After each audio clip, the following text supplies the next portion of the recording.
Assalamu alaikum aspirants. So, if you are appearing in CSS or PMS, this topic can easily give you 4 to 6 marks. Let's master it in the simplest way. So, our today's topic of town planning and urban management is public policy and urban design management. In our previous videos, we have already discussed in detail that what is urban design and what is urban management and what are the public policy which are implemented and towns or urbanization. So, today we will discuss in detail that public policy and urban design management. These are closely intertwined fields that play a crucial role in shaping the built environment and enhancing the quality of life in urban areas. So, public policy refer to the set of laws, regulations, and guidelines that govern the actions of government entities and influence various aspects of society. In context of urban design, public policy can dictate land use, zoning regulations, transportation systems, and housing developments. So, effective public policy aim to address the needs of community, promote sustainable development, and ensure equitable access to resources. And urban design management, on the other hand, focuses on the physical layout and aesthetic aspects of urban spaces. It involves planning and designing public spaces, buildings, and infrastructure to create functionally attractive and accessible environments. Good urban design considers factors like pedestrian mobility, green spaces, and community engagement, ensuring that urban landscape meets the needs of the inhabitants and the incentives of public policy and urban design management. Then it is also essential for creating liable cities, like policymakers must collaborate with urban designers to ensure that policy reflect the community's vision and also needs. This collaboration can lead to the development of comprehensive plans that prioritize sustainability and social equity, and also economic vitality. By integrating public policy with thoughtful urban design. Cities can create environments that foster community well-being and resilience. Then solving social and environmental problems using economics. Its principles involves leveraging economic tools and strategic within public policy and urban design management to create effective solutions. Then incentives for sustainable practices. Economic incentives such as tax credits or subsidies for businessmen and house owners who adopt environmentally friendly patterns can encourage the uses of renewable energy, energy efficient appliances, and sustainable transportation. These incentives not only promote environmental sustainability but also make green options more accessible to low income communities, addressing social equity. Then comes to regulatory measures and zoning.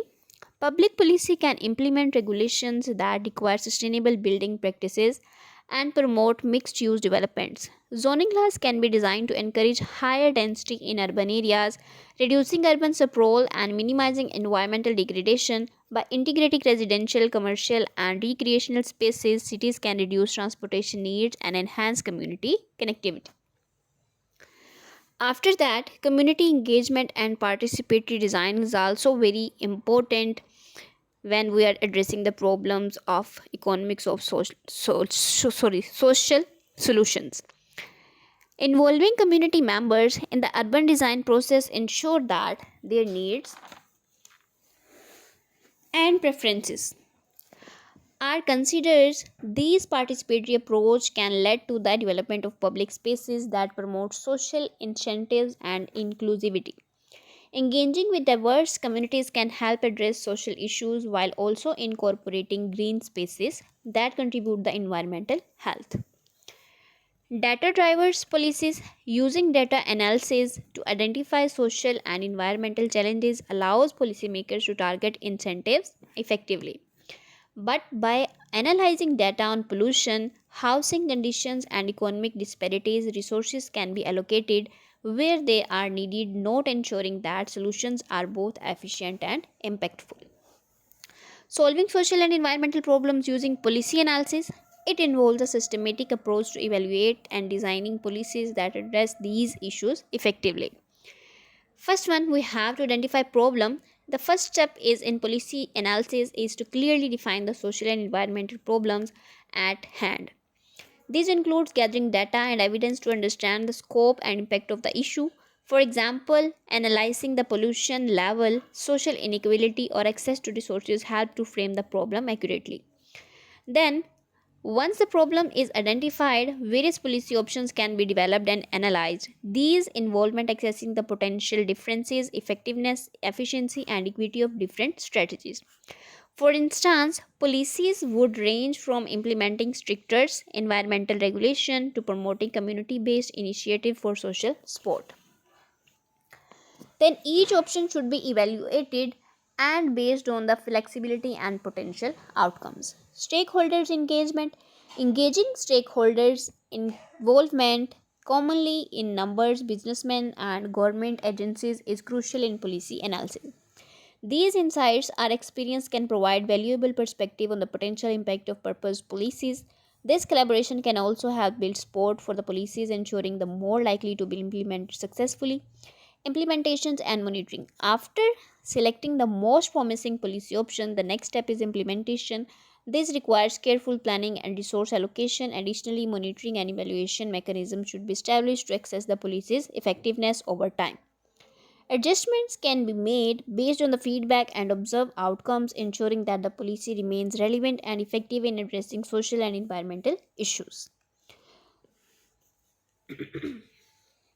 Next, solving social and environmental issues by using political science. कि political science किस तरह involve होती है town planning and urban management में जब हम कोई भी सोशल या फिर environmental issues को रिजोल्व कर रहे होते हैं. Understanding political system. PS refers the political system. So it helps analysis and analyze how different PS political system influence environment and social policies. For example, democratic systems may allow for greater public participation in decision making, while authorities regimes might prioritize rapid economic development at the expense of environmental concerns. These dynamics can also inform strategies for advocacy and reforms. Then, policy advocacy and mobilization. These emphasize the role of interest groups, social movements, and advocacy coalition in shaping public policy. By mobilizing communities and stakeholders around specific social and environmental issues, advocates can influence the policymakers and drive change. This may involve the Green Roofs campaign, challenging efforts, and labeling the problems, conditions, buildings to amplify various that often marginalized. Then comes to international relation and environmental governance. Climate change and resource depletion are global in nature. So political science examines interventional relationship or international relationship and the role of global governance institution in addressing the challenges. कोई भी issue जो है वो बड़े पैमाने पे हो रहा है तो हम उसे क्या करते हैं, ग्लोबली एड्रेस करते हैं और फिर उसे ग्लोबली हम ट्राई करते हैं कि हम उसको रिजोल्व करें. जैसे ग्रीन हाउस इफेक्ट है या ग्लोबल वार्मिंग है, ये ग्लोबली हो रही है, ठीक है. इस तरह कोई और भी इन्वायरमेंटल इशू आता है तो वो ग्लोबली होता है, क्योंकि हम जो नेचुरली चीज़ अकर हो रही है या फिर इंसान ने कर दी है, एंथ्रोपोजेनिक एक्टिविटीज़ की वजह से वो चीज़ हो गई है, लेकिन वो अब हमारे कंट्रोल में नहीं है, तो ऑब्वियसली वो क्या होगी, इन्वायरमेंट में फैलेगी, सराउंडिंग में फैलेगी, तो वो एक शहर से दूसरे शहर में मूव करेगी, एक प्रोविंस से दूसरे प्रोविंस में मूव करेगी, फिर एक कंट्री से दूसरी कंट्री में करेगी, फिर इस तरह वो वर्ल्ड वाइड जो है वो फैल जाती है. इसलिए यहाँ पे इंटरनेशनल रिलेशन भी जो है वो कोलैबोरेट हो रहा है और साथ में पॉलिटिकल साइंस भी. पॉलिटिकल साइंस किस लिए, क्योंकि इसमें पॉलिटिकल रिजाइम्स, पॉलिटिकल पार्टीज़ जो है इन्वॉल्वमेंट होती है, वही जो अथॉरिटीज़ होती हैं, अथॉरिटी के अंदर उन्होंने ही क्या करने होते हैं, रूल्स इंप्लीमेंट करवाने होते हैं, या फिर उन्होंने क्या कहना होता है कि हम इसको किस तरह से कंट्रोल कर सकते हैं. डिफरेंट जो है इनकी मीटिंग्स होती हैं, फिर उस बेस पे हम क्या करते हैं, सारे चैलेंजेस को एड्रेस करते हुए हम क्या कर सकते हैं, उसे अच्छी तरह से गवर्न कर सकते हैं. So through diplomacy treaties and international agreements, countries can collaborate and solutions that transform national darkness. Then institution analysis. Political science provides tools for analyzing the effectiveness of institutions responsible for implementing social and environmental policies. These include evaluating the capacity, accountability and transparency of governmental and non-governmental organization. यहाँ पे अब non governmental institution की हमने क्यों बात की कि different NGOs जो काम कर रही होती हैं, ठीक है, ये सोशल वर्कर्स काम कर रहे होते हैं, वो भी इसके साथ कोलैबोरेट करते हैं कि वो स्ट्रेंथ करें इस चीज़ को, ठीक है. for strengthening the institutions can enhance their ability to address complex and social environmental issues. Then solving social environmental problems using urban design, it is sustainable infrastructure like park, green roofs, permeable pavements to manage stormwater, reduce urban heat, enhance biodiversity. ये बात हम पहले दिन से कर रहे हैं जब से हमने ये स्टार्ट किया है ये वाला सब्जेक्ट. सो इसमें कोई नई बात नहीं है और या फिर ना इसमें कोई इस तरह की टर्मिनोलॉजी है कि उसे एक्सप्लेन किया जाए. सो सिंपल सिंपल सी बातें. देन मिक्स्ड यूज डेवलपमेंट करें. मिक्स्ड यूज का क्या मतलब है कि रिड्यूस करें lines on cars. Affordable housing को क्या करें, तरजीह दें. कम्युनिटी इंगेजमेंट जो है वो ज़्यादा से ज़्यादा बेहतर बनाएं. So in our next video we will do the topic sustainability, environmental policy and planning. Till that take care. Allah हाफिज़.